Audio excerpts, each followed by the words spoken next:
Hey everybody, I'm Sean. And I'm Steph. And you're watching Rampant Live, and we have a very special guest, Dave Basulto, the man, the myth, the legend, the creator of the iOgrapher. How you doing, Dave? I am doing great, and I was looking forward to this all day. I've missed you guys for quite a while.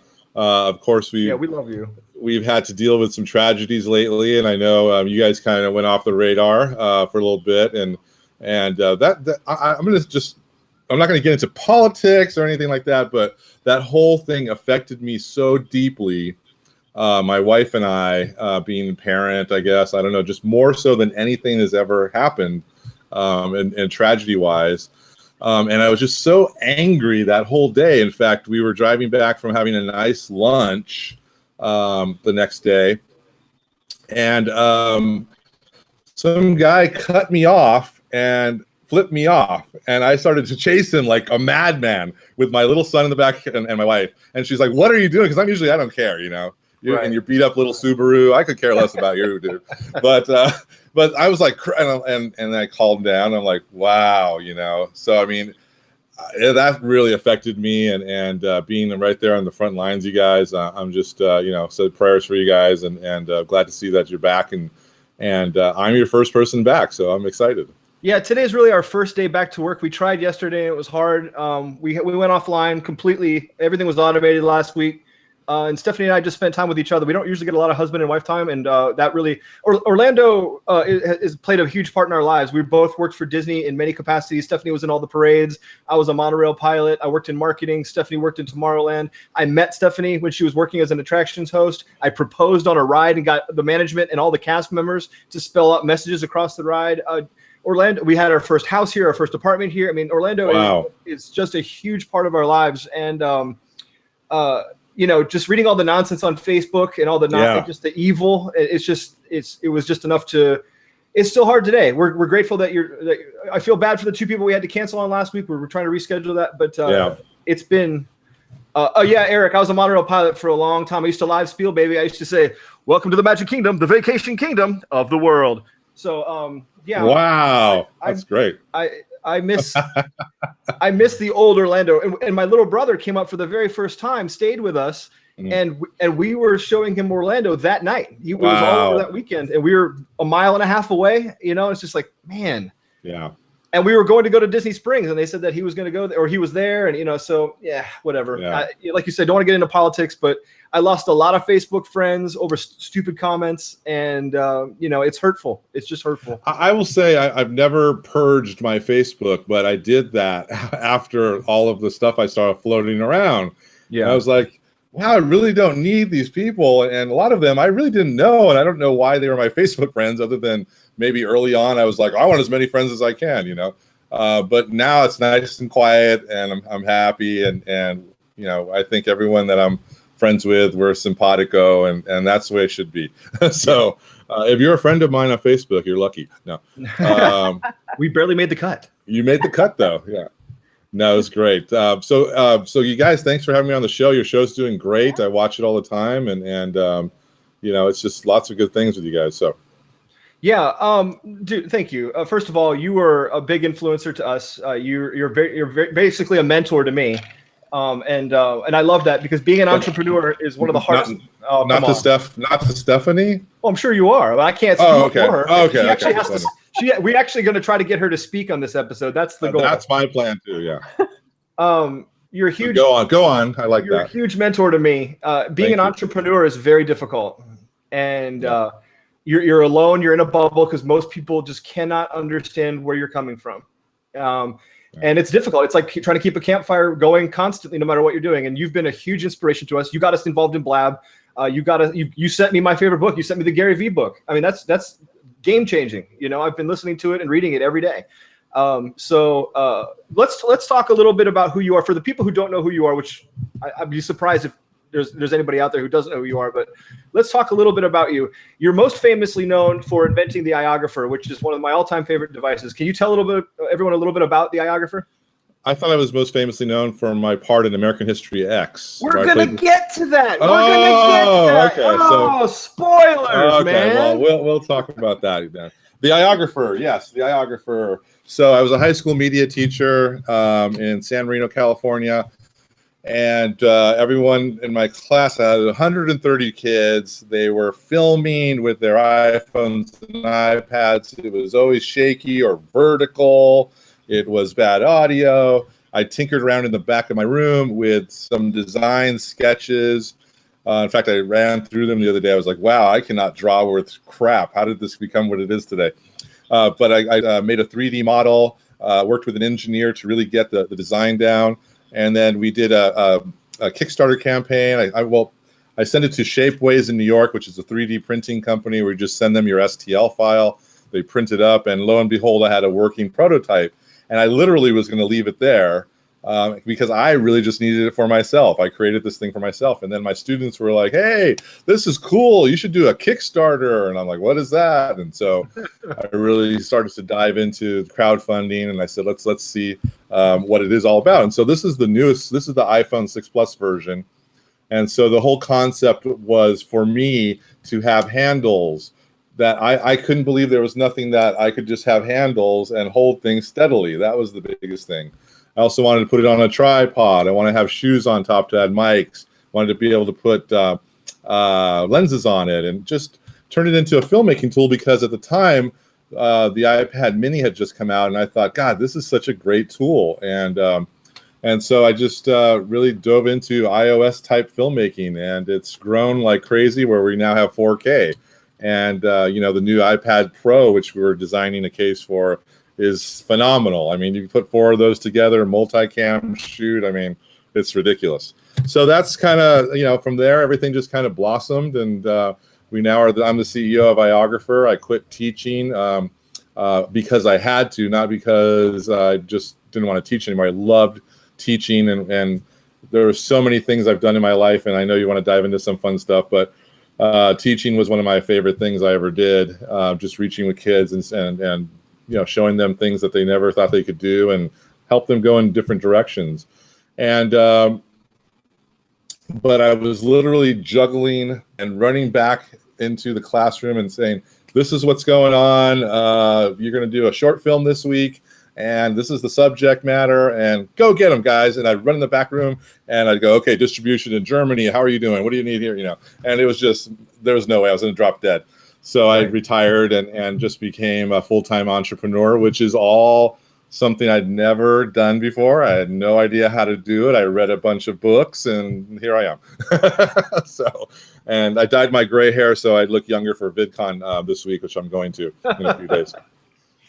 Yeah, you gloss over a lot. When we first met you, you were hustling on it. At every single trade show we were at, there's Dave with 10,000 people around him, and he's throwing iographers everywhere, and he's a rock star.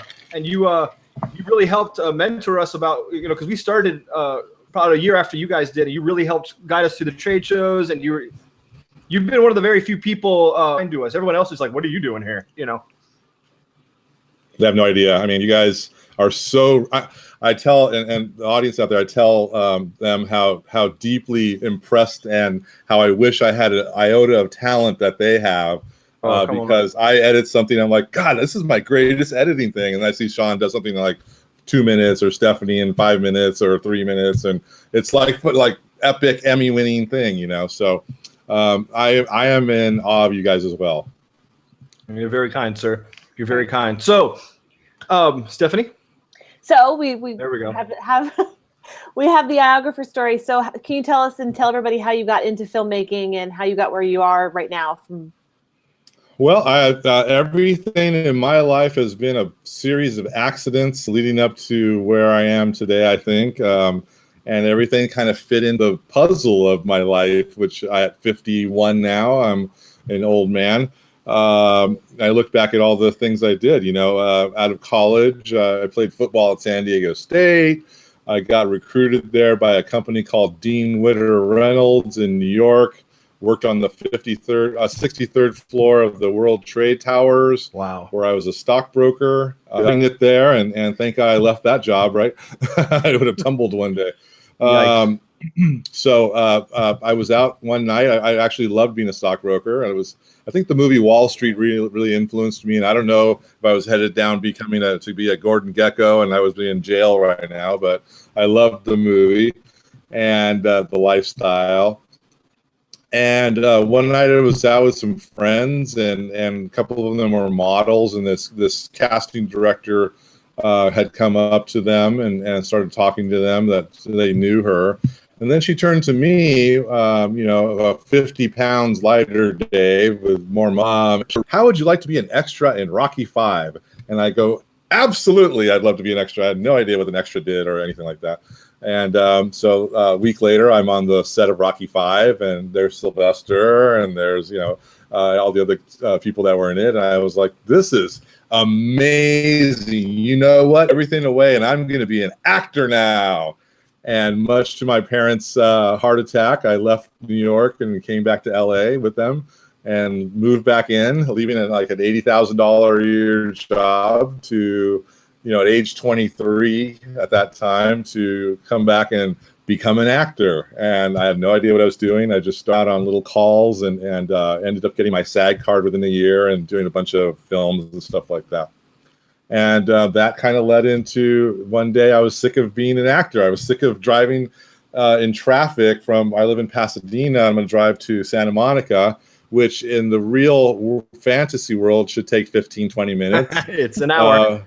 It's at least an hour in good traffic. Right. And just to go meet a casting director and tell them, 2 or 3 words, because I was always cast as like the bodyguard or the hitman or the mafioso or the policeman, and I just said, this is ridiculous. I'm not going to drive anymore. I'm going to produce my first movie because I know how business works, because I had a business degree and I've been an extra and a film actor.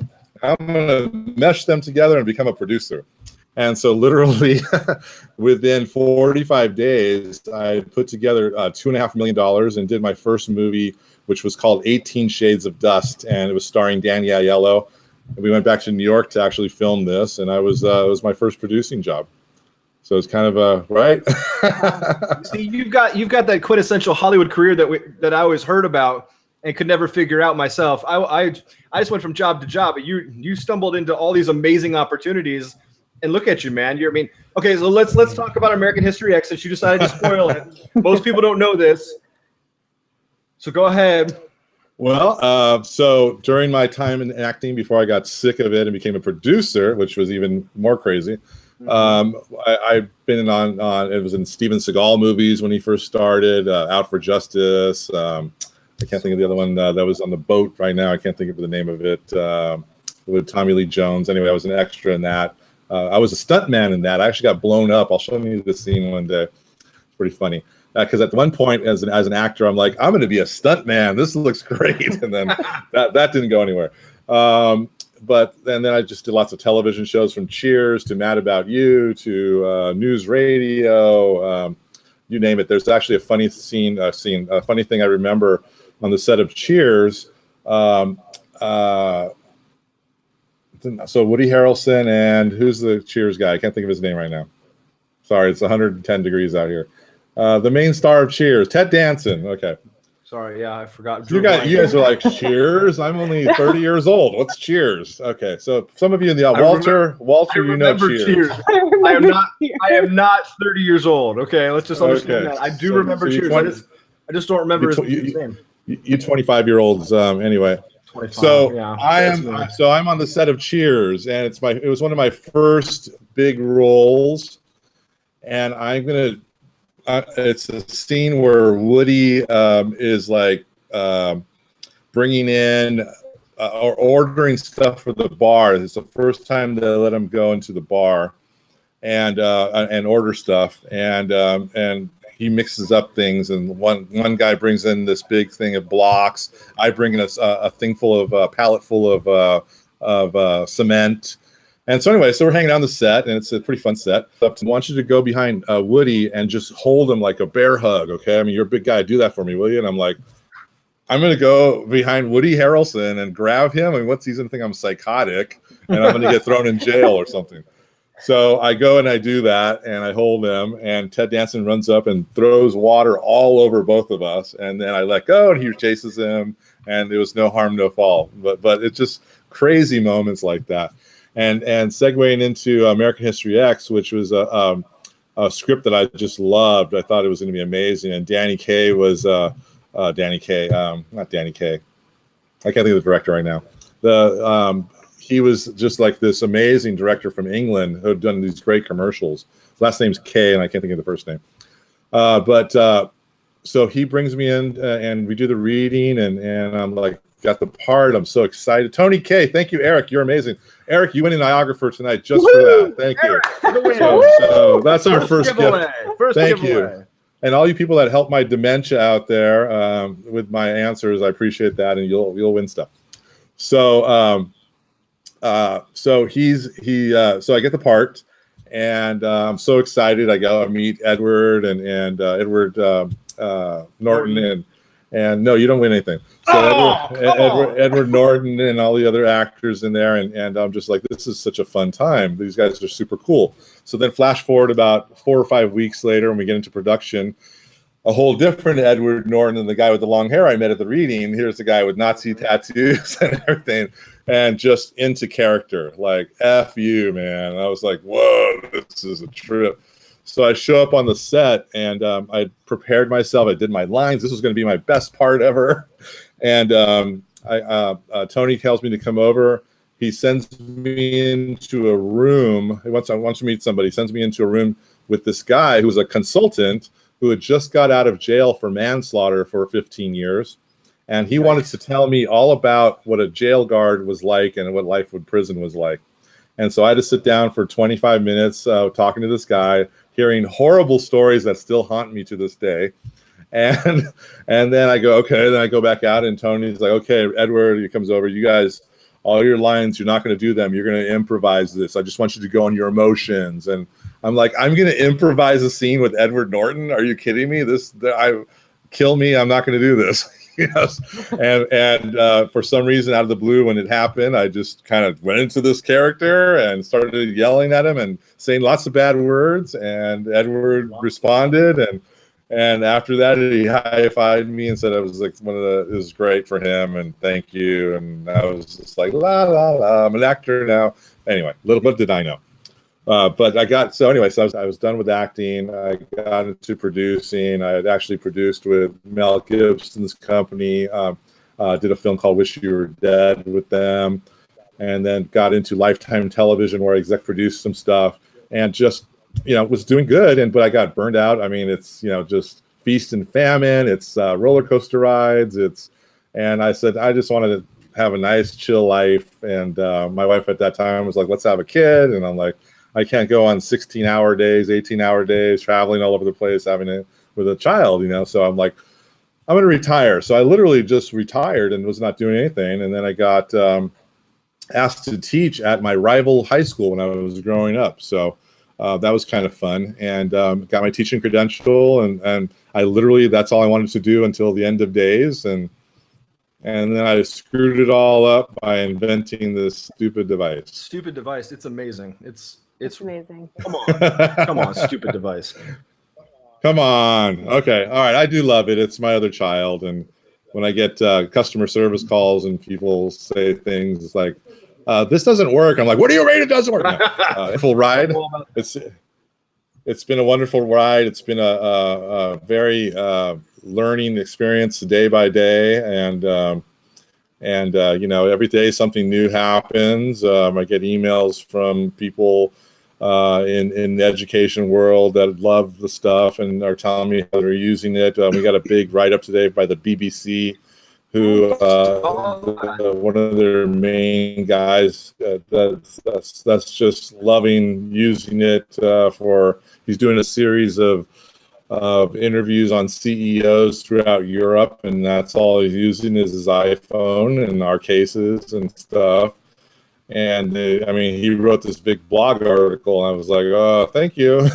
So that was really cool. And then you get stuff like Manchester United calls me, and just weird, this is a whole different monster, as you know. And it's just something to, it's every day is something exciting, but you got to have your whole heart into it, or you're not going to make it happen. You do. And I love how you keep us accountable, because there's times where we just want to get up and go, I'm done with the nonsense. And you've always helped us come back to center. I mean, two of the nicest people I ever met in my life from day one. I think we met at NAB one year. We did. We were booth mates. Yeah. We were booth mates, and you gave me a free T-shirt, and I thought I really like these two. These guys are great, and we've grown to become friends. And I everything you guys do, I think is great, and I'm supportive of you 100%. And I like to take the role on that. I'm going to push you to become great because you are great, and I want everyone else to, and it's just some simple things so that we can do together. It's really kind of you. We've got a small group of people who have been very kind to us, and we're super grateful for everyone. Super grateful for you, Dave. You've been just crazy kind to us, man. You don't have to be either. I mean, I remember the very first time I saw you guys, and you were giving away your booth, or doing a giveaway at your booth, and there must have been 100 people, and they were climbing over our wall to get to your booth, and I'm like, man, this guy's a rock star. Because you said, like, get your people away from my booth, I think you said, or something. Oh, no. That's not me. If that happened, it happened from this one right here. No. Yeah, I mean, right place at the right time. No one had ever made this kind of a case before, lucky. All of that kind of shares into it all now. From that, we grew to, from one product that I had invented, we've grown to 12 now that I've done that are original iOgrapher tools that are on our website. And then our website's got 94 other products, which is in part from the BBC, who said, we want to buy everything from you, one place stopping, one shop stop. And so they maybe become resellers of all these great brands. And we like to think that we're becoming the destination of, for mobile journalism, mobile filmmaking, etc. Got an email from Apple yesterday in Germany that they want us to come out and do something there. I'm like, yeah, it's just so close. I'll be right out. But just every day, literally something new comes about, and it's pretty exciting. Yeah, that's very awesome. We had a question from Walter who asked, are you thinking of making a Samsung version or for HTC? He gets a lot of questions when he's shooting with his, and we've had that same question. Yeah, I think we're so concentrated on iOS. I'm just such an iOS snob, Walter, and I'd love to hear your thoughts. I know you shot some stuff with your iPhone. Then thank you. That was amazing. The video you did. Fantastic. I think I like to get behind everything that I know, and I don't know HTCs or Samsungs or even we had a question the other day, an email from Microsoft, literally from Microsoft, product development, where we're interested in doing something with the Surface, and I'm like, oh, I don't know, I've never touched one. I don't know anything about it. I have an old PC I play video games on, but that's kind of where I stop. So what I think right now is we're just really putting our resources behind iOS because we know it well, and if we look at the different things we support, there's like 3 billion devices out there of iOS products, and if I just get a little piece of that, I'm happy. I don't need all 3 billion, so really want to stay focused on that right now. That being said, the iOgrapher Go, which is our action camera mount, there is a little a slider thing that we provide with it that you can put your any other phone that you want. And some people are using the Samsung Galaxy, the new one that can go in the water and the mud because you take it there all the time. So, but have some people doing that. Does anyone out there have a iOS device? I mean, other than iOS device that would like to try this out, because I will give it to you and you just let me know how you like it. So let's see, someone, Eric, try this instead of for your prize tonight. I'll set you up. Type fast because you're holding up. No, I'm joking. Let me know if you're still out there. Going. Sure. Okay, Eric. So yeah, we'll set you up with that, and you tell me about it. But people have been using it that way. It's definitely not as form-fitting like this one will slide in your iPhone, clip in. It's really secure. That one's a little more open, more options. The problem I think that some people don't understand is that I would love to make something for every device, but every mold's about $50,000. We've got to get our money back from it. So it's just, you really got to pick and choose your battles and what you're going to get behind. Like, what are the biggest sellers? I mean, right now we're doing the Mini 4, which is launching on Wednesday, tomorrow. And it's a whole new redesigned 9.7 inch, which I love because it shoots 4K, 256 gigabyte hard drive.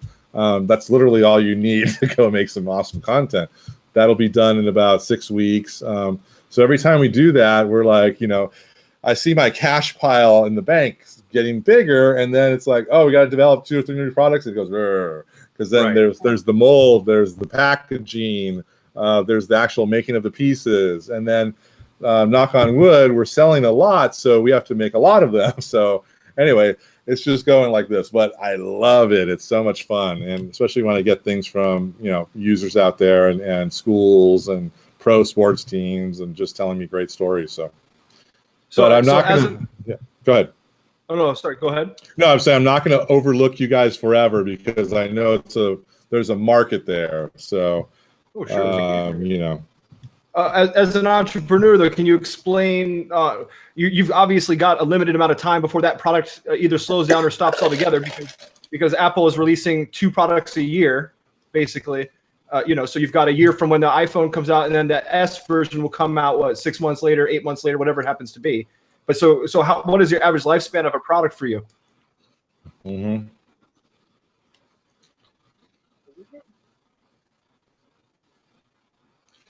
Well, we've been really lucky with we had a couple of guts changes, a Retina display and whatnot, so we were able to go a year and a half with those. That was great.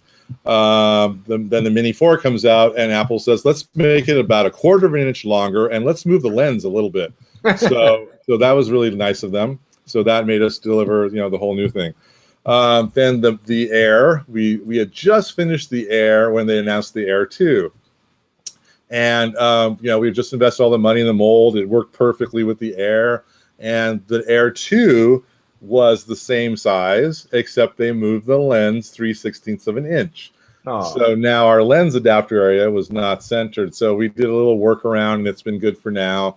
And people are still able to use it, and it's working great, because that would have been really sucky. So, so usually like 2 generations of the product is what we'll get out of it, and that's plenty, because there's so many out there. It's really just a mass, getting out to the masses, and that's where marketing all comes into, and that's something that I've had to learn. I do all the marketing for the company. I love it. You know me on social. Our social's just building up like crazy, and it's just something that I think I learned it all from my students of really Facebook, and I was at South by Southwest when Twitter came out, and I thought that was kind of cool. So I dove into Twitter, and I think my first Twitter account, the Media Mogul, was 1,000 or something. Our new account's got like 58,000, and so it's just been, I just love, I'll tell you, our Instagram right now has been blowing up. We're almost at 20,000, and we get a lot of traffic from that. And the big thing that's happening now is Facebook Live, and everyone that I'm talking to that's in that world, that's where you got to go. And when I look at my traffic from the website, we get predominantly, most of our stuff's coming from Facebook and Facebook ads. Right. So that makes sense. Hey, I should go do some webinar-ish kind of things on Facebook. And I've been tinkering with the new Wirecast 7 they sent me from Telestream. And in fact, I have a license for you guys as a present. And I'm doing some training for them and for myself. And but it's just so nice. I can do a webinar now, show my PowerPoint and answer questions, and just keep it really interactive to my users that are there on my page because they want to be there. So lots of exciting things with that. I think I lost track of where we were talking about, so I apologize. It's 110 degrees inside of my garage where I work, and my air is not doing, which is why I'm not drinking. I know you let a lot of drinking on your show. It's all up to the guest, Yeah. You can do some drinks, no drinks, all drinks. Yeah. I'm going to definitely convince if Adam hasn't left yet, we're definitely going to be doing car bombs with Adam. So nice. That's another day. Oh, wait, you mentioned Facebook Live. We're actually talking to Rob Baynard about moving Rampant Live to Facebook Live, and he's come up with a configuration that will allow us to have the same level of interactivity and multiple feeds onto Facebook Live, but it involves a PC. So we're gonna test that out. I think if you check out Wirecast, you might dig it. That you're able to bring in a Skype line now. So so if you're, I could be on Skype and you could have your guys 2 cameras, and that's exactly what we're gonna do. And what I love about it is that, with Wirecast, we're using the iOgraphers, we're using the Wirecast Cam app, and it's just all, nice and easy to work with. So very exciting stuff that we're in, that we're able to broadcast a live show like this, right? I mean, it's crazy. Yeah, loving the live. I think we get a much better interactivity with Facebook Live. I mean, we just screw around dousing people at theme parks, and we probably had 50 or 60 people just watching us just from that. I love following you guys when you're walking around the parks. It's very entertaining, and Stephanie will laugh at my jokes. I'm happy. Steph laughs a lot, especially at her own jokes, but that's a whole different subject. That's good. That's good. Because my jokes are funny. That's why. I believe that. So I have a question for you. So we're talking about Yes, all the iOS devices. How do you see it changing the way we create content with the editing, even editing, not just for your part with the filmmaking part, but even the editing stuff? How do you see that changing everything? I mean, did we lose Steph? No, that's a really good face, though. It is. I'll wait. Let's answer a question while we wait for her to come back, shall we? All right, let's go to Philip's question. He goes, so what is your least favorite part of new products? And I see the second question you asked. This kind of works together. The worst part about what I'm doing is I have no idea what's coming down the pipeline. They do not, and I know a lot of Apple people now, Apple execs, Apple engineers, Apple education. I do stuff with them all the time. I give them my product. They're all big fans. And will they give me a little hint of what's happening? No. So, so I just have to wait, watch the reveal shows, and go, okay, that's good. Let's go to work now. Let's get this going. And that's kind of what happens. It's very tough. Yeah, it's and for example, the iPhone 6 Plus, which is my favorite tool, we had just finished it. We were distributing it. It was going great. And the S Plus, and I'm excited because it's going to have 4K video. But what's the size of it? Right. And we were just so lucky that it was fractions and like tiny bit bigger, so it would fit into our case still. Otherwise, okay, let's make another case. But actually, you were asking. Welcome back, Steph. What you were asking about the lifespan of it all. It's interesting because we still sell a lot of original sized iPad cases for the big full size iPad. Schools we like to think of it as people are reinventing their iPad that was sitting there playing Words with Friends, and they realize, hey, I've got a camera. Oh, let me add this case to it. Oh, I can put it on a tripod now. Let me add this wide angle lens. I can follow Johnny's basketball game or whatever. So we still, and it's funny because we were running low on them recently, and we're like, yeah, we absolutely have to make more. It's no brainer. Let's just keep stock up, and we're selling them like crazy. I've got a school system today in Northern California that had said, do you still make them for them, because we're thinking about moving to your products. And so it's just funny because these things have some people keep these forever. It's like, this is my one thing. Or a big school district buys a ton, they might not want to buy new ones, for a while. Or can't buy new ones. Absolutely.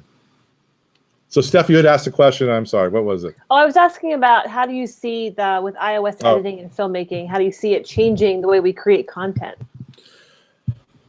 I mean, it's just so exciting being 51 years old and seeing how things have changed from the old days of, 16 millimeter, 8 millimeter, trying to make your movie. There was like no way you could do it.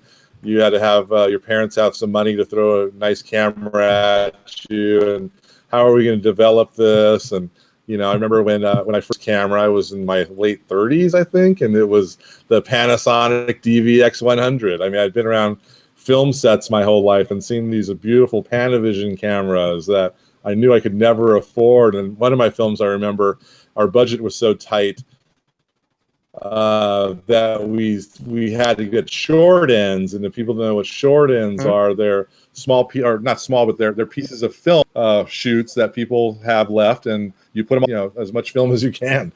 So we would have to buy short ends because of the budget reasons and whatnot. And Walter, good to see you. Thank you. So it Thanks, was a crazy experience to see where we're at now. And when the Panasonic Diva, I was thrilled. It was a 24 frames per second camera shooting 1080p.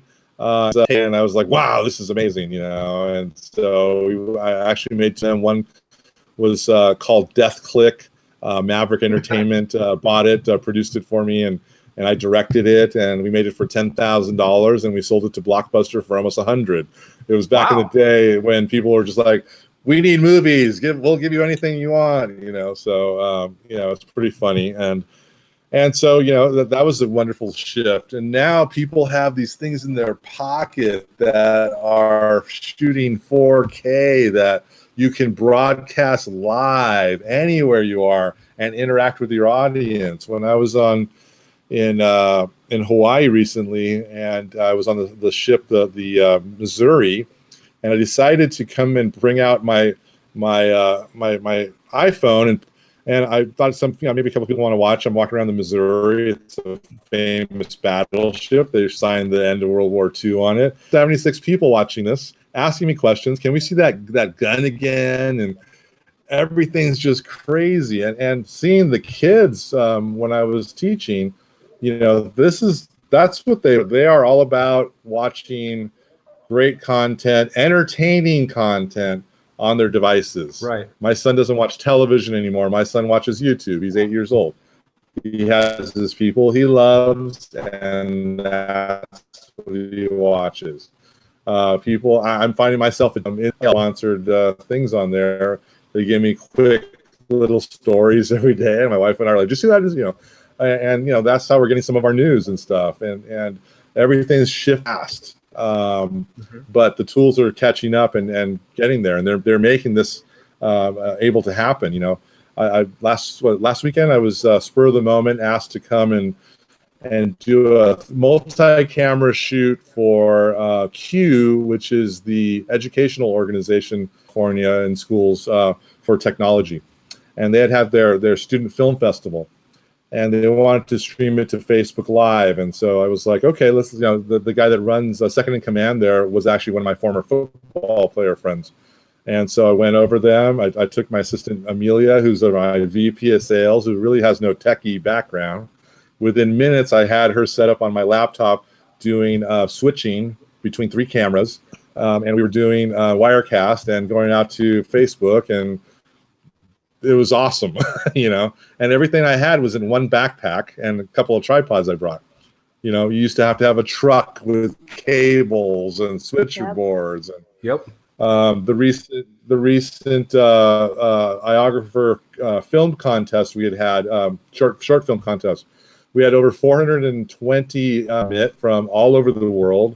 The first prize went to this guy in India who's doing, he's a doctor there, and he helps deaf people.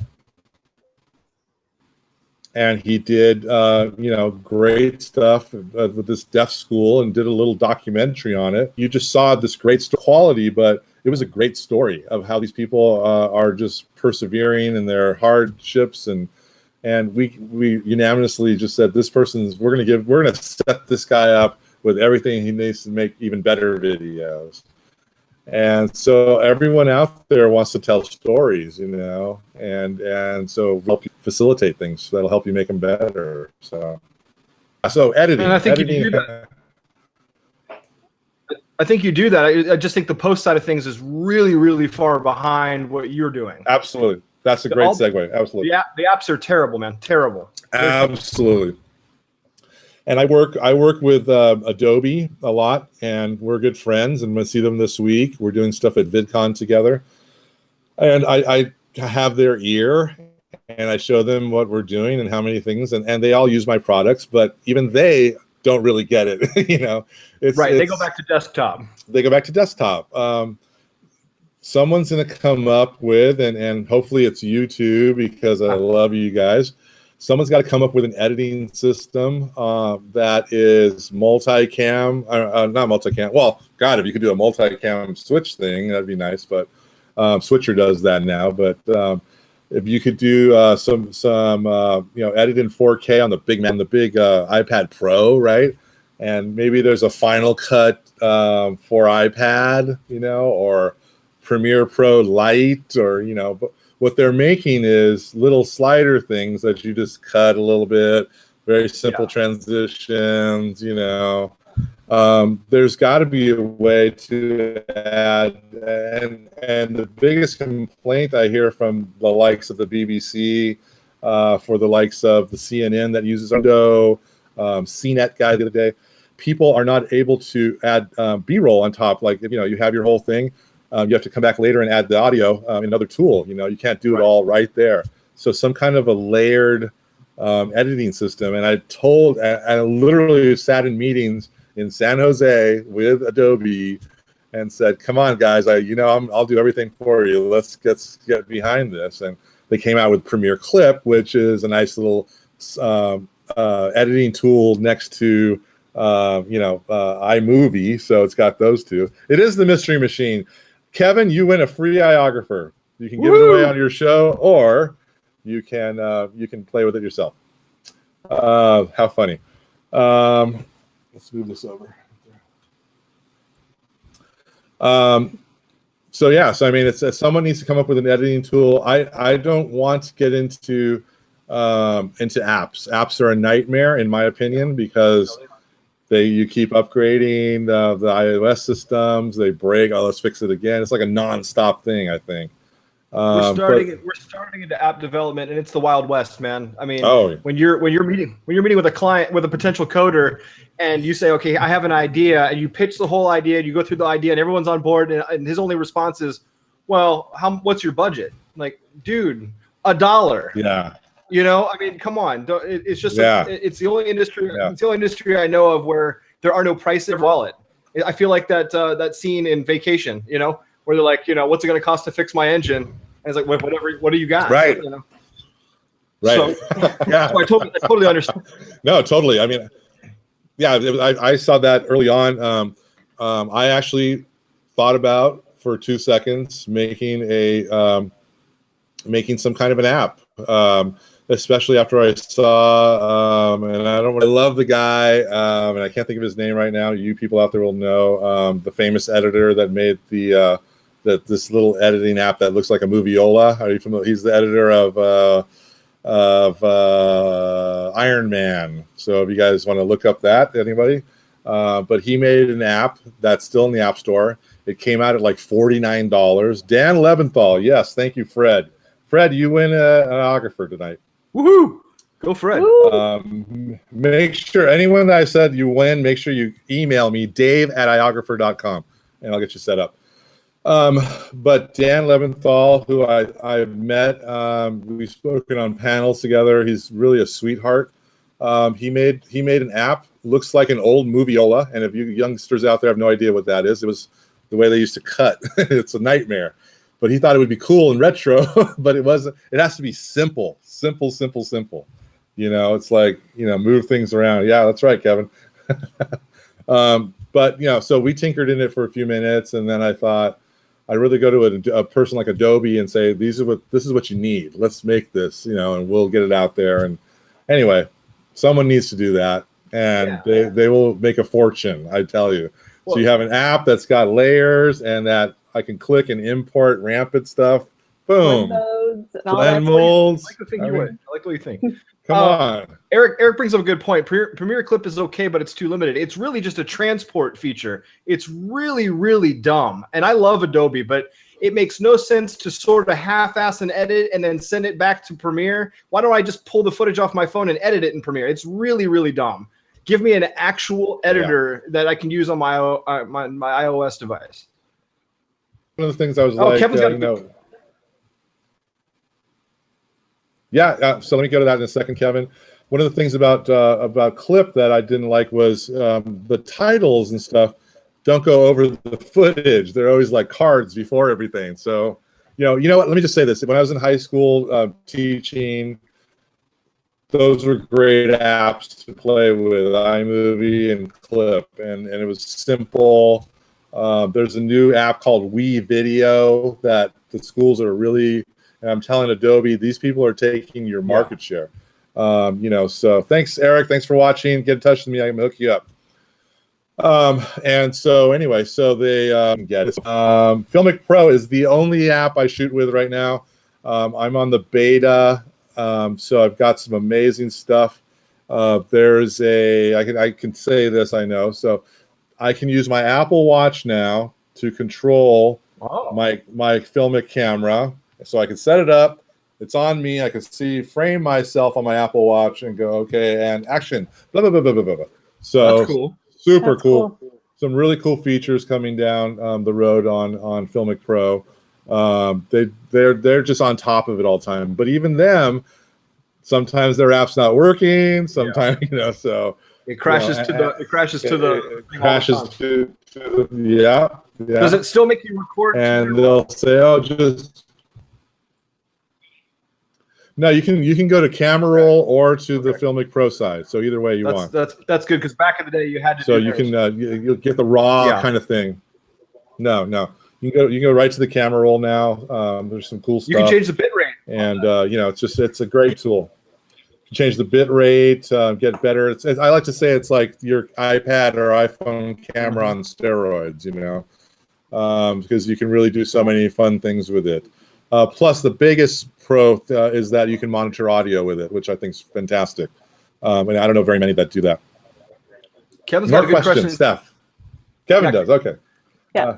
Kevin says, I want to know what's next for iOgrapher. Where does Dave want to take things from here? I just want to go around the world with Sean and Stephanie and ride roller coasters. Dude, I would love that. Don't tease so me. Fun. Make it a show. Actually, I don't know if you guys are friends with them on Facebook. They post, or even on Rampant, they post horrible roller coaster videos that make me terrified every time I watch them. What's next? I'm just enjoying the ride. I'm going to. We're developing products after products. I'm trying to evangelize this. We've expanded into Europe. We have a great distributor in Europe, Source Distribution in the UK. They were introduced to us through Rode microphones, which we sell a lot of Rode microphones. So they picked us up in the UK. We've got a great distributor in Canada. We've got Rode down in Australia and New Zealand. They've got where else do we got? We're going into Japan next month. So many good things are coming in. We're really going to start focusing on making some bundles for mobile journalism because that's really picking up a lot. We have some great wireless microphones from a company called Samson, SAMSON. And so they make, in fact, I'll send you guys one. It's really fun. They make these. Do I have one here? I thought I saw one earlier. Oh, here it is. So this is their wireless microphone, and there's a little dongle that you plug into the the lightning jack, and so you need the Apple USB camera kit into the lightning jack, and then this thing goes into the USB part, which you can also use this on your laptop if you wanted to. So I have it right there, and it sounds great. And I was at a convention recently, and it was doing some great stuff with it, and sounded awesome. So we're gonna do some really fun stuff with all of this. You have. So anyway, it's just so many new things are coming up that we're just keeping on top of them all the time. Someone was asking about the Go model. The Go model's doing well. I think we need to get the word more out there. It's certainly a big market. I don't think I've done enough videos behind it and enough social media to really like I've done for the iOS things. But it's something that's actually doing well considering. So I want that up as well. Something that I think I showed the other day that some people really dig in was on the side of my iOgrapher here. I can put my my Osmo. So now I use my screen on my iPhone to control the Osmo and see what I'm shooting. And now I've got this, and now I can go around and I could put nice microphones into the Osmo. I could put lights, and I've got this awesome little 4K little rig here. And we sell a little shoe adapter, and this just slides on there, and then you're up and running. So that was something that I was just playing with, and I go, this will work together, you know? And so now all of our cases are going to carry our side mounts there, so you can put stuff on there. So that's pretty fun. Yeah, we've actually gotten some information, some emails from the Osmo folks who are thrilled about it, and we might actually be a dealer for them out here. So that's kind of fun too. So I was talking with Eric Hartman offline, and he and I were talking about the possibility of going out of the iPad into like a Ninja and put the Ninja in a hot shoe. Have you ever thought about doing something like that? So I was that's amazing, because I have I talked to them at NAB. They were one of the companies I had a meeting with there, and so they're going to send me a sample unit sometime in the summer of, I think it's the Assassin, one of their main ones that they say will go HDMI out into their into that. So you know, that's absolutely something that I'd like to play around with, and if it works, you know, I can send it down to you guys to kind of like go crazy with it. I would love it, man, because you know, again, I'm a different person, so I'm considered old in today's standards now. I'm not Snapchatting as much as I should, you know, but the iOS format drives me crazy. The video format drives me crazy. ProRes is awesome. I want to edit on my desktop. I'm old, you know. But I would love to spit out the Ninja and then edit real time in Premiere or Final Cut. And I think we're almost there. I think we're minutes away from being able to either natively work with iOS formats, and it's not so clunky. And I think eventually they're going to up the bit rate, which means they're going to increase the drive sizes, you know, the internal drives. Because 256 at Apple's 4K is fine, but 256 at real 4K is nothing, you know. Right. No, I think that, and the fact that we're even having the discussion that it's on a phone is pretty good. So where are we going to be in 2-3 years from now? You know, what kind of what's the camera going to be like then? You know, so but I love that. I love the fact that we can do, and yeah, exactly. Why can't we do ProRes? Why can't they spit out? You know, if you want this format, if you want this for quick videos, mobile, if you're doing a master, you know, or DNX HD, those are some great options. DNA, yeah. I think that's all doable. I think that's totally doable. So the Atomos guys said that it will work. So as soon as I get that to play with, I'll let you know. Yeah, Brady brings up a good point. He said with the external drive, you might get a higher color ratio. I want to know how you're typing this while driving, Brady. I hope you're on the train, man. No texting and driving, brother. Just parked. Okay. Likely story.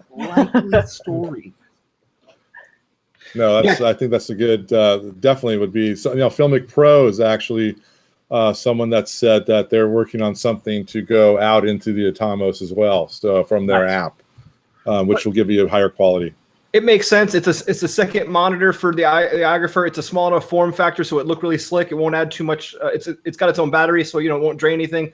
I mean, it just makes sense. We do that for our vlog. As goofy as our vlog is, we go straight to the Ninja because I don't want to deal with red. That's the only camera we have. So I don't want to do with red conversion for our vlog.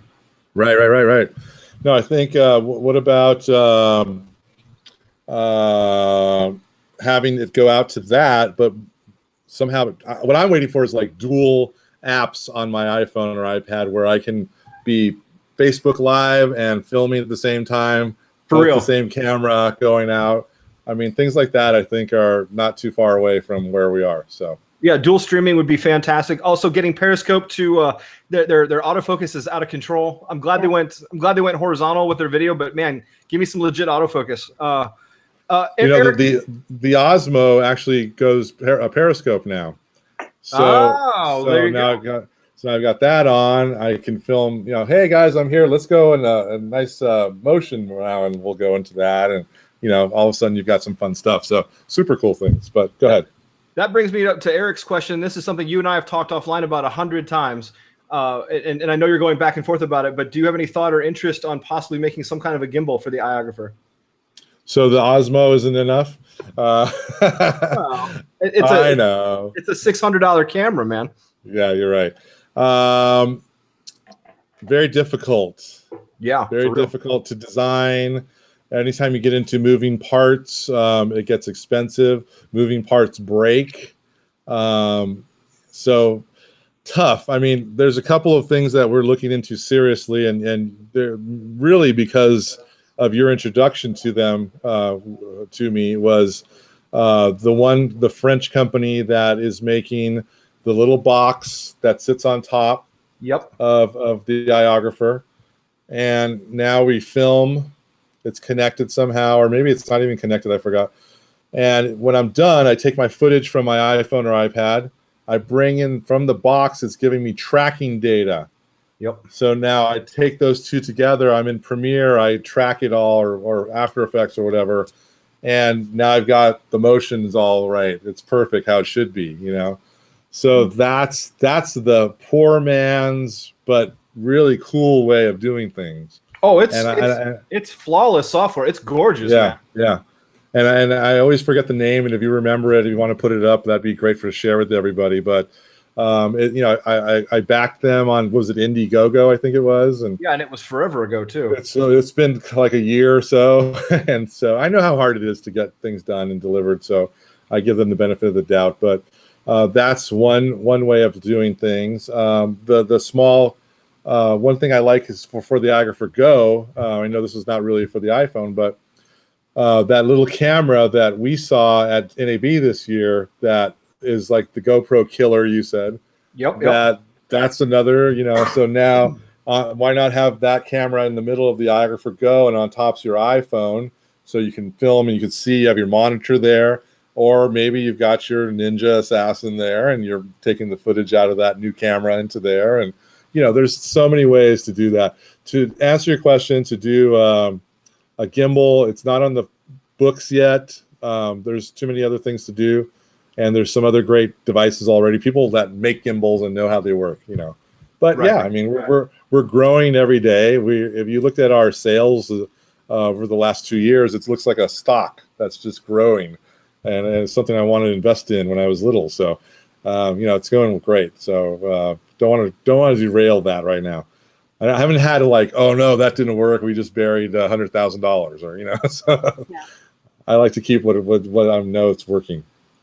So Kevin had a great question. He said, "Who's the most famous person you've ever seen use the iOgrapher, and was it Spielberg from Bridge of Spies?" I don't think anybody tops Spielberg. Waking up one morning and seeing Steven Spielberg holding the iPad Mini case on the Bridge of Spies set is certainly, mind-blowing for me. We recently gave some to Modern Family because they did an episode last year. So it'd be nice to see what they're going to do with our stuff. The Miami Dolphins, we just made some with their logos on them. So they're going to have our stuff. It's going to be cool. So now I can go. They're using it for Periscope. So now, after the games, they're periscoping live with that guy. Imagine last week you could be, or the other day you could talk to Steph Curry after the basketball game and be like, or whatever.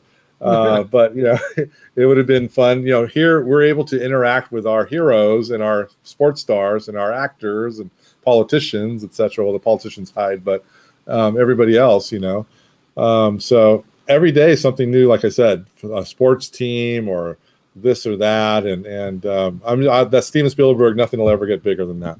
No way. I mean, well, it could be Scorsese, maybe. I mean, I don't know, but it's kind of there, half and half for me. Kevin thinks you should send one to J.J. Abrams. Well, let's see. The only connection I have to that would be our friend, or my friend. I don't know if you were friends with him. Video Copilot. So maybe I'll send one. Maybe I'll send one to him first and see how he likes it. And yeah, then, I'm not cool enough to know Andrew yet. I'm working my way up the ladder. Yeah, I met him a couple times, and he's friends. So we're on Facebook buddies together. So I'll introduce you on Facebook. But that would be fun. Lens flare adapter, yes, definitely. Well, you've already got an anamorphic lens for your an anamorphic adapter, don't you?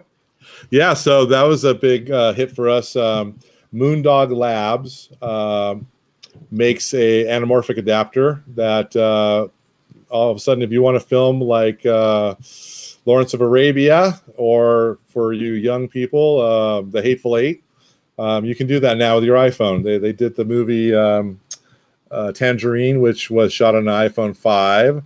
They had the anamorphic lens. It won awards at Sundance, and got distribution deals. So don't tell me you can't make a movie with your iPhone, because you can. Yeah. The tools do not matter. No, you absolutely can. It's all about the story. Tell a story. Tell a good story. Steph, do you have another question? You've been quiet.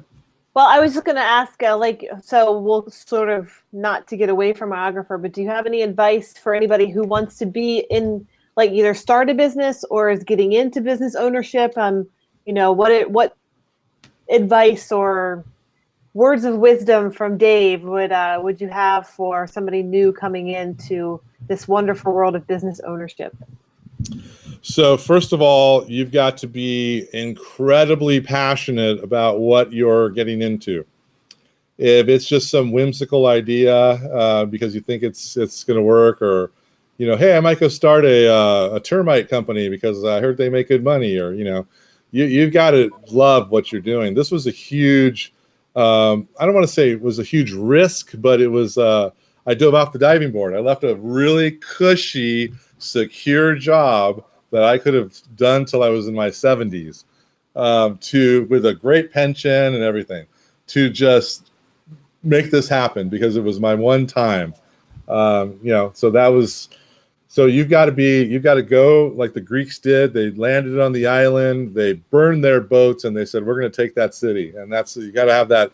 You got to have that, or it's not going to work. So that's number one. Number two is, don't think I work harder now than I worked as a teacher, as a producer, as all of those things. As a stockbroker, I work way harder now, way more hours, but I love what I do, which is a huge difference, because it does not feel like work.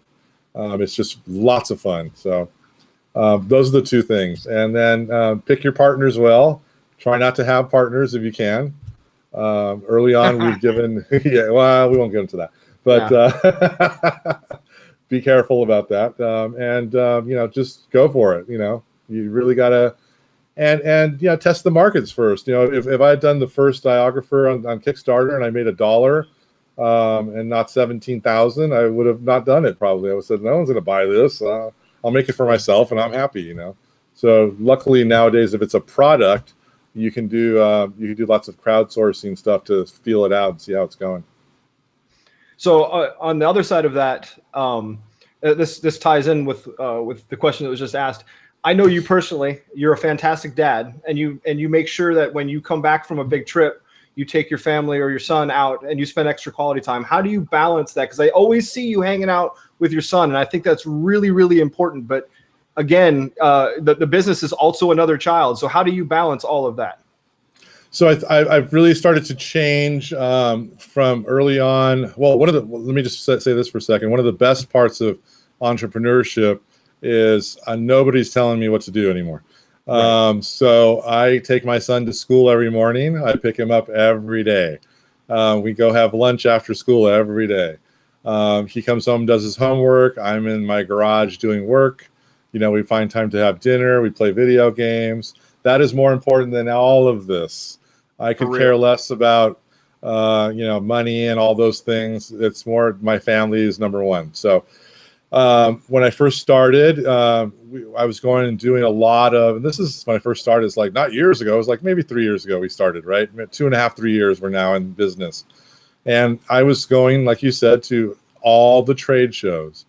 And I really wanted to lay the groundwork and get my name, and this is what we're doing. And I had already known some people, and, we did CES, we did NAB, we did, to where now I just go to really select trade shows that are local, because I'm not going to be away from my family for a week at a time on the other side of the country and worrying if my son's okay or not, or my wife's okay or not. We're going to VidCon, which is in Anaheim in Disneyland. And so, they're coming with me. I'm going to be working the show floor. They're going to be swimming. They're going to go to Disneyland. I'm going to see them at night. Friday, we're all going to go to Disneyland together. And, so I just make time. I fit them in every chance I can. And my wife's my number one supporter, my biggest fan. And she also, in the same sentence, she kicks the hell out of my ass to make that keeps me, going. Like, I'm currently writing a book right now because people had asked me so many things about the whole, the workflows, the tools, my story. So we're doing a book right now, and so that's something that my wife kicks my butt and like, get out there and work on that, So just family's number one over everything. And what I love seeing about you two is you guys work so well together. You complement each other. And, you guys are just a perfect example of a husband and wife team. Thankfully, my wife's not as talented as Stephanie, so otherwise she would overtake everything I do. So, so well, we learn a lot about balance in life from you. The one great thing about that I feel blessed about is that there's many times in the last year I get a random FaceTime call or video message from Dave just encouraging us to keep moving forward, and that's really important. And man, it's tough. The husband and wife thing is tough. You gotta, we took last week off and spent nothing but time with each other because of all the terrible things that happened. Like you said, family is all that matters. This doesn't matter. if this goes away tomorrow, at least as long as I have Steph, I don't care, Yeah. So, Yep. Exactly. That's it. So Eric has a follow-up question with that, and so does Philip. I'm trying to get through all these questions. Eric says, one of the biggest things I struggle with is work-life balance. How are you able to keep that balance, especially with all of your products and ideas? So how are you personally organizing yourself where this is work time and then now this is dad and husband time? So when I started out, it was literally just me doing everything from inventory to website to marketing to content creation to product ideas, manufacturing. I was doing everything. And I think that's what I was so driven, though, I didn't care. But then we got to a point where it was just so much going on that we've severely expanded our company now. We actually have, let's see, and this is going to be in Harvard one day as one of the smallest companies that did well ever. So there's me, there's my wife, there is my partner, Tony, and my sales lady, Amelia. And we just hired one of my former students as our intern for the summer. She's awesome. And so what's going on now? So I've delegated to free myself up to have time management. So Tony, my partner, is a senior attorney by day at Disney. He does all our business stuff. He handles all kinds of contracts, distribution stuff, does all that. My wife, who was a production designer and handled big budgets, she worked on Dexter and Weeds and all these big shows. She's now our COO. So she handles all the business, all the money, and you can't order more of those, Dave. We don't have the money today. And so whatever. Like I'll show you, I bought a little case the other day that's going to hold our iPhone kits. And that has our logo embossed on them and everything. And I wanted 1,000 units, and she's like, no, 500 right now, So she's awesome at pulling the purse strings. So she deals with the budgets and our cash flow and all that stuff. And then Amelia, who started out with me at the mall cart, which was a horrible investment. Anyone wants to do a mall cart ever, don't do that. Our first year, we did a mall cart. Anyway, Amelia has grown to our VP of sales worldwide, knows everything about our products, and is just an amazing person. So she's handling all that stuff. And then our interns, I brought her on this summer to make phone calls to coaches around the country that are not using our products yet in girls sports, because we really infiltrated football and all those things. So she's going to handle volleyball, softball, lacrosse, all the girls sports. I said softball, but all the girls sports, and she's already making great headway in like a week. And then customer service is more important than anything, and that's actually something I'll tell you as an entrepreneur out there. There's a book called Hug Your Haters. I highly recommend people read it.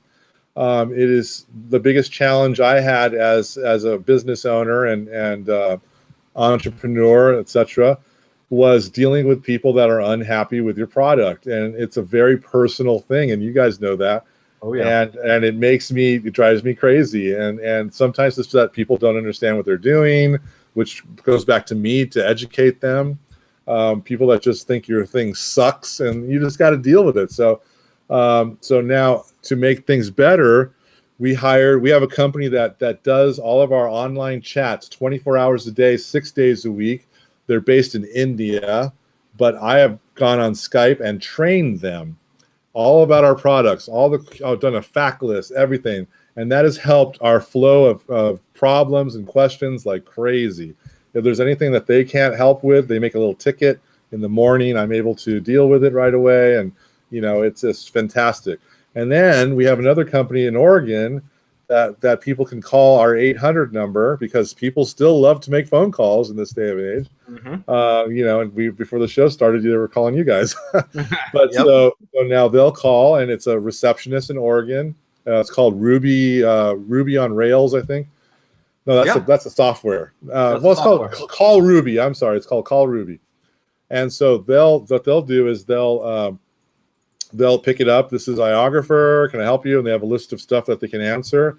If someone needs to get to me, they'll transfer me. It'll ring my cell phone. If someone needs to talk to Amelia in sales, it'll ring her cell phone, etc. So that's just really, we're able to sub all this stuff out and keep the overhead low, and it's providing big bang for the buck. So anyway, to go back to your thing is balancing thing is that I've been able to delegate more stuff now, and that's the biggest thing for my partner Tony, who sunk $500,000 to get us going. He's like, I want you to create more products, to do your videos and your book, and that's it. That rocks. And that's what we're doing. So I'm subbing everything out. We sub our web design out to a branding company.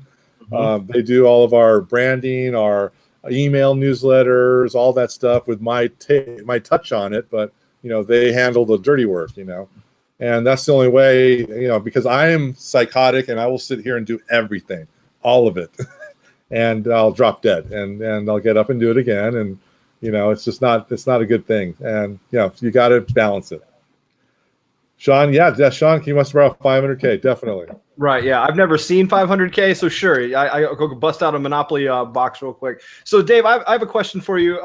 As an entrepreneur, you've noticed a lot of big companies pulling out of trade shows to the point where they're taking out press releases. It started with Apple. I've noticed that you guys are going to trade shows, like going to NAB, but not showing at NAB, or being partners with other people at NAB.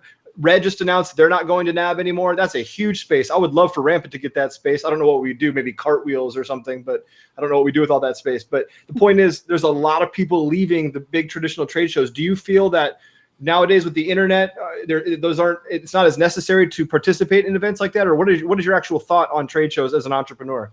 So trade shows still have a place, and there's still a lot of people coming from different parts of the world. I think one day there might be just more of a virtual trade show, and I've actually been part of those before, where I've seen them work, and it's something actually I've talked to Adobe about, kind of co-sponsoring one together, and seeing how it works. But I was spending the two NABs ago. We spent about $27,000-$30,000 on our booth, our travel, just everything. And that's like almost a mold for me that I can make a lot of money off of. And did I get a lot of business out of it? Yeah, some, but it was mostly people repeat. And so I said, this year we're not going to anything. I'm going to VidCon because it's local, it's cheap to go to. and it's a fun time, and it's getting into the face of some other things. The only trade shows I'm going to now are things that I've not gotten into before. Like last year, we went to, in fact, you were there. What was the one in Washington? The government trade show. Yep. Government You know, and because if I can introduce myself to these people and, you know, get one or two bites out of it, I mean, it's the government. I could sell thousands of them, you know. Right. So that had its worth, and that was nice. I don't think I'll do it again, only because it cost more than it was worth, being from California and flying out there. But one of the biggest things I learned at NAB this year was I got more stuff done because I didn't have to be stuck in a booth. I was able to take good meetings. I was able to go to, I went to this fantastic party that kind of just blew up my mind. It was for Music Bed. And they had this penthouse suite at the MGM. There was 100 people invited, and they were mostly distributors or press or whatever, and it was just fantastic. And I went there because Rode was friends with them, and they were doing, and since then we've done stuff with Music Bed where we're doing contests with them. But we went to this, and I go, you know what? Next year, it cost them $5,000 for the one night of this magical thing. I'm going to have a party next year at NAB. I'm not going to go to the show floor and sit in a booth all day. And, you know, it's horrible. You know that. I'm going to have this party. I'm going to invite all the press. I'm going to invite select friends like you guys, and we're going to have a great time. And we're going to show our latest products. We're going to give samples away to go with you guys. And, you know, Rode wants to come in it with us, so they'll pay for part of it. I'm sure I can get some other vendors that we work with to do stuff with us. And that's more, I got people one-on-one. I can talk with you. You're an important person. You're with the press. You're with whatever, you know, and they're going to want to come to a big party, right? A really fancy party. Absolutely. So that's exactly what I'm doing. I'm not ever going to sit in a booth like that. And you know, that's just too expensive. I think the advice I gave you guys is that you're doing so great and people know your product. You don't need to have a booth. You need to have a flash drive with samples. Right. And you have to go around and say, hey, you know, I want to talk to you about our stuff. This is our stuff. Here's a little bit of it. You know, good luck with it. You know, let me know if you're interested in it. You know, imagine how many people you're going to hit with that rather than just sitting there all day, you know. Agreed. Yep. Totally. So I'm not really, the virtual trade show I participated in was really interesting. It was on there's this one platform. I'll have to find the name of it. I'll give it to you later. But what you did was you signed up, you went into this, once you signed up, you were in this room on virtual room, and it had like little pavilions. And each one was like Akamai and Adobe and all these different companies. And when you clicked on that, it took you to the room where an Adobe rep would connect with you and do a chat with you. And you could ask questions. They can link you products, whatever. And so that was so cool. I loved it. And then they had speakers throughout the day that were doing webinars. So at 2 o'clock, we're going to watch Sean do his tricks with Premiere Pro. And at 4 o'clock, it's Stephanie and Final Cut. And Dave's going to talk about this. And you were able to sign up for all these and watch them. And then they had the show floor. And then they had like a separate community meeting area where people could just come in there. And now imagine that you're in Florida, I'm in LA, people, you know, Kevin's up north. I mean, we all could go to these trade shows where we could still get the same kind of influence with decision makers and whatnot. And I'm just, that thing blew me away. And it's something that I've been talking with Adobe to do. And you know, I want to do one really geared towards my audience, mobile filmmaking, mobile journalism, etc. You know, I just think it saves people time. You could be anywhere in the world and come, you know. So anyway, that's something that's on the table. It was pretty awesome. The only thing that was good about NAB is us being able to hang out. You know, the social aspect is really the only thing that matters to me about NAB. We got in some great meetings, which I would have never gotten a part of. We got snuck into a couple Apple meetings, which was great. But yeah, I'm never gonna man a booth ever again. It is a nightmare. It is such a nightmare. You rock. See, it's not as big of a deal for you. You guys walk in minutes before the show starts. Boom, your booth is done, and everything's golden. We're sitting there 3 or 4 days before, driving in a car, 2,000 miles. with television stuff. I don't know how you do that. That's just when we were in Washington D.C. and you were saying all that. I was just like, my God, man. We sleep in rest stops, man. It's not good. It's not good. Yeah, that's not a way to live. It's not a way to live. It's nice, go to the trade shows you think that are going to be advantageous to your stuff, and give them some flash drives, meet with people, go up to booths, have fun. Don't do that. That's ridiculous now. Oh, the last snap was amazing. And it was all because of you. It was all because of you. Yeah, I mean, so I was recently at Social Media Marketing World, which is all the big social media influencers go and do seminars and workshops and sessions, and everyone that's there is some kind of marketer. And so I was offered a booth there for $15,000. Oof. And I was like, you know what? I just want to go, and I'm going to hang out, and I'm going to meet people. And it turned out the first thing I went to was a guy named Lewis Howes, who has a book called, oh God, he's going to kill me right now. Anyway, it's Lewis Howes, and he's like on the New York Times bestseller list with his book, School of Greatness, it's called. He's got a podcast called The School of Greatness. And he was a former NFL player that fell in hard times, was sitting on his sister's couch and decided to kind of dive in to marketing LinkedIn, because he knew how to do LinkedIn and training people how to use it. And he became big off of that, making $10,000 doing webinars on LinkedIn. Wow. And so he had this room full of 800 people, and I got there early, and I set up the iOgrapher next to me. I was going to film his whole session. And he walks in, and he walks right by me and looks at that and kept going. And then at the end, he says his piece, and people are coming up to talk to him. He rushes over to him. He goes, "I want to know what that is, dude. What is that? I need that, And we had a one-on-one conversation with him. I've given him tons of gear. He's using it. Here's someone that's got millions of followers that he's using it now. Now they can trickle down to his people, and that's how it all works. He's actually the one that introduced me to my book stuff that I'm working on right now, because he showed me, kind of trained me, mentored me in that. That's where I met Gary Vaynerchuk. I didn't have a booth. I went up to Gary. He was standing there. I said, "Dude, I'm a huge fan. This is what's up." And now he wants me to be in his next book because of my story and how he inspired me. And come on, man, that's awesome. So I mean, Mari Smith, who's the queen of Facebook, she had seen me filming with my stuff, and she came up, and she's now using my gear all the time. And so, you don't need to go sit in a booth. You need to make connections. That's what it's all about. Right. And it's all about people. It's all about, being person. That's, you're the reason why we started this show and our vlog.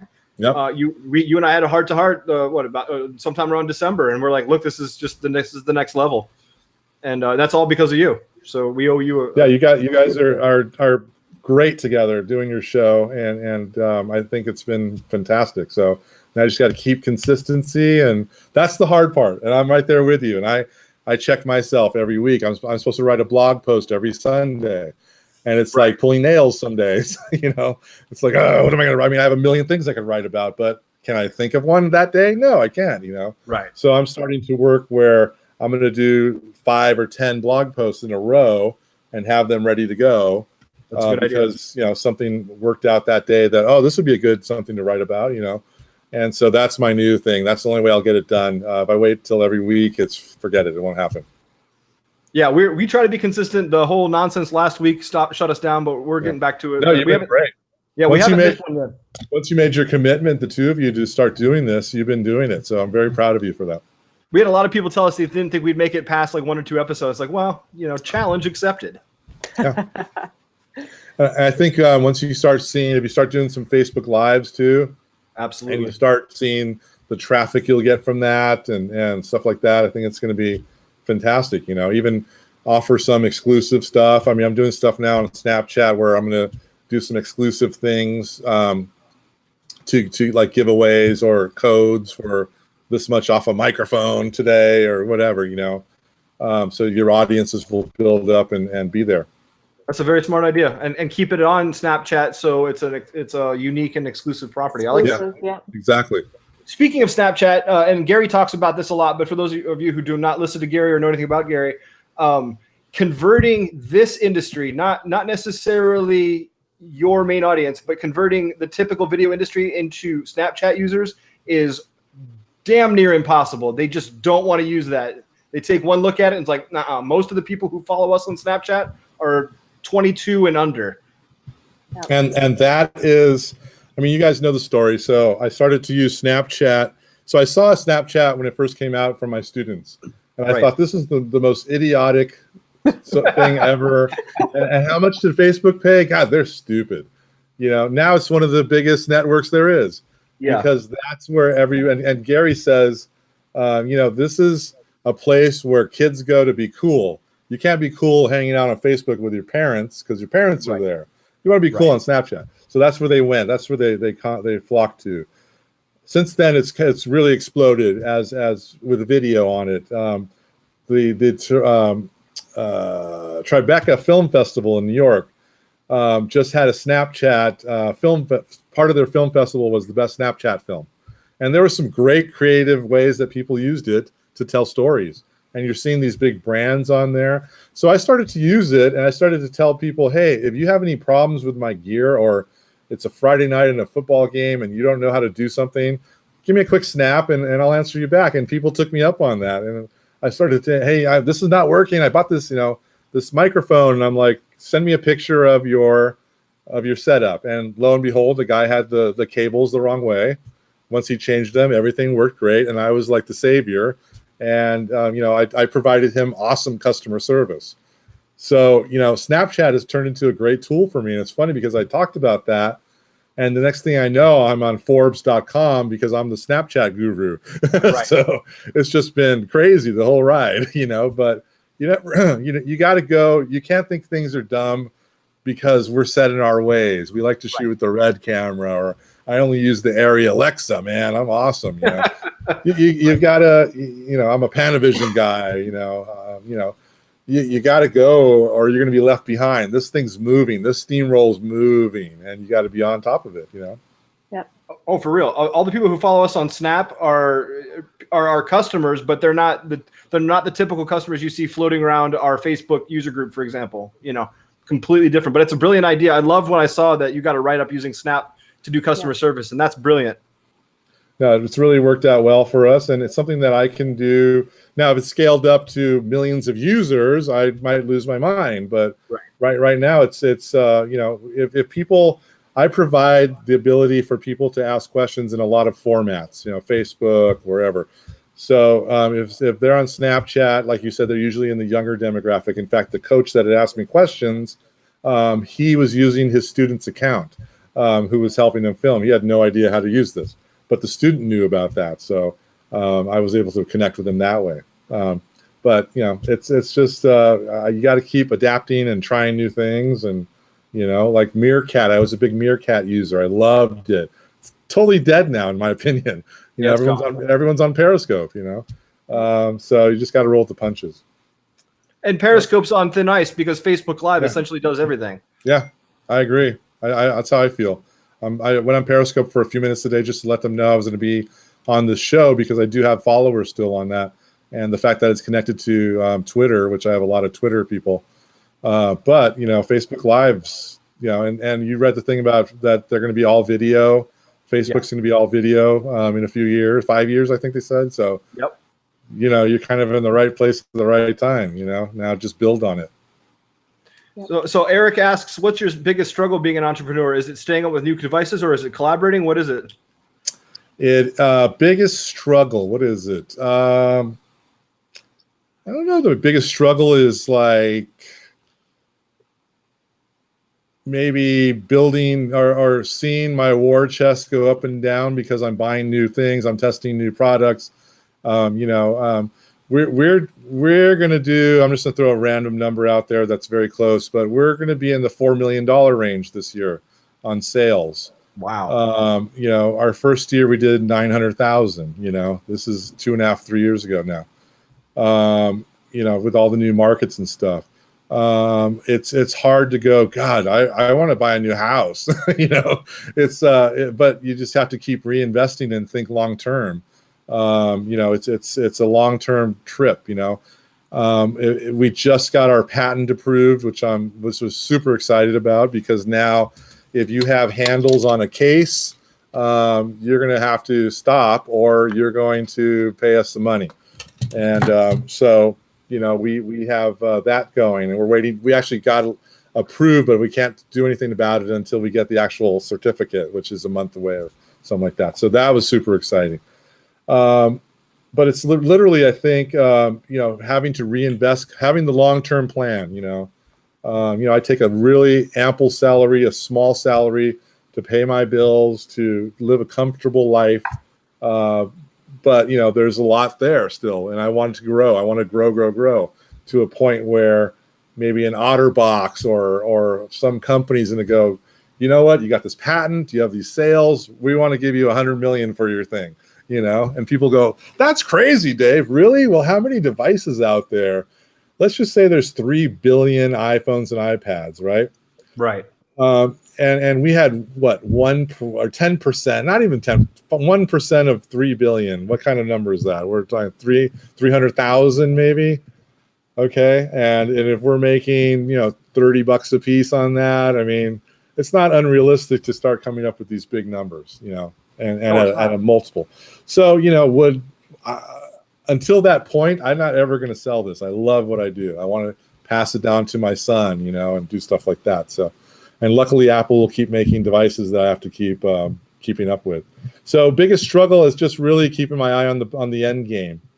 You know, it's not really, I like the new devices when they come up with something new, because they're usually going to be something better.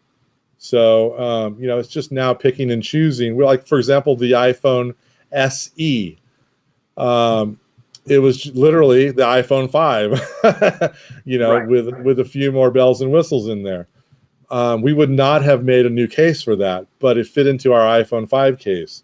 So we were able to keep marketing that, and we've sold quite a bit of them now. You know, people are buying those little phones. They shoot 4K, you know, they're nice little phones. But I would never have made a whole new case just for that, you know. The iPhone S, well, the iPhone, well, there was another one. There was a 6, there was another weird size one. The C, was it the C? 5C, yeah, something like that? 5C. I mean, we didn't get into that at all. There's the iPod Touch that people ask us all the time, and some schools actually use the iPod Touch to shoot video with. I know Emerson, which is a huge media college in Boston, they use lots of iPods. And you know, I'm not going to make something specifically for the iPod. You know, so anyway, so I think that's the challenge and the exciting part about it. But you are making something for the iPad Pro, right? We will have the 9.7-inch iPad Pro out in about 6 weeks, and it's awesome. And you'll be the first to have them. Yeah. I'm not blessed with an iPad Pro. The one right over here, the CFO, she has one, but I don't get any nice toys. We'll take care of you. Don't worry. Does anybody else have any questions for Dave? He's been super generous with his time here. Well, it's funny. I have to be outside because my son's doing YouTube videos using ScreenFlow on my laptop in the house. He connects his iPad to my Mac, and ScreenFlow allows you to have that as a source. Right. And she's doing game video showing people how he plays a certain new game that just came out. That's awesome. 8 years old, doing tutorials, has like 1,500 subscribers. You know, it's hilarious. And he recently won an award for coding. Yeah, he was. He is the opposite of me. I was a dumb jock that played in the dirt and wrestled and fought people, and he's all about you know, just coding and learning computer stuff. I saw him the other day on one of his games he plays. Well, it's a Minecraft type game called Roblox, and he's right there typing away and just looking not at the keyboard, typing stuff in there to his friends, and I'm just like, you can type. I'm like, I can't believe you can type, you know. So, you know, he's a whole different, you know, person. He's a swimmer. He plays golf, you know. I don't know who the real father is, but I love him anyway. Yeah, you're a great dad, and he's an awesome kid. Yeah. He sent us a happy birthday. He said he very fond of both of you. He likes you guys a lot. He likes, awesome, especially when Stephanie has cat things up. He thinks that's funny. That's awesome. We love Dave. Great. Well, Well, if nobody else has any other questions, I'd like to thank you so much, Dave, for your time. Been on for a long time, brother. Thank you so much, man. I love being with you guys. I could stay on all night. I feel like I'm there with you. Likewise, we absolutely adore you. You're family to us, and we absolutely love and adore you. If you guys don't know anything about Dave, we're gonna have in the replay. We'll have all the links and descriptions of where you can find stuff. Get yourself an iOgrapher. If you have an iPhone or an iPad or GoPro, get yourself an iOgrapher. Stephanie and I, we are constantly traveling, and the iOgrapher goes with us everywhere. We've taken it on cruise ships. We take it to theme parks, and you'll be bombarded with people who want to buy it from you because everyone just stops in their tracks and is like, what is that? So definitely. Thanks you so much, Dave. Thanks, everybody. Thanks, Eric. Thanks, Kevin. Thanks, Philip. Thanks, Fred. Thanks, everybody, for coming in. Thanks, everybody, for watching. And thank you Thanks, so much. guys. You rock, Dave. Thank you Don't so much. forget Rampant Live on Thursday. This Rampant Live will be at 6 p.m. We had a guest from Ireland on, so we're going on 9 p.m. his time or something like that. It's close. Don't try to do the math. It's 6 p.m. I'm not doing the math. It's 6 p.m. Eastern, so join us. It'll be fun to learn all about Dublin video production, so it'll be really cool. Yeah, he's our first guest that we don't know. We've never met him, and so it's wow. We're starting to get requests for people to be on the show that we've never met, so that's pretty wild. That's awesome, man. Well, keep it up, guys. You guys are doing great. Thanks for everything, and thank you for sharing your insight, Dave. You rock. Yes, thank you for sharing your story. Guys. Awesome. Thanks, guys. We'll see you soon. Everybody. Take care.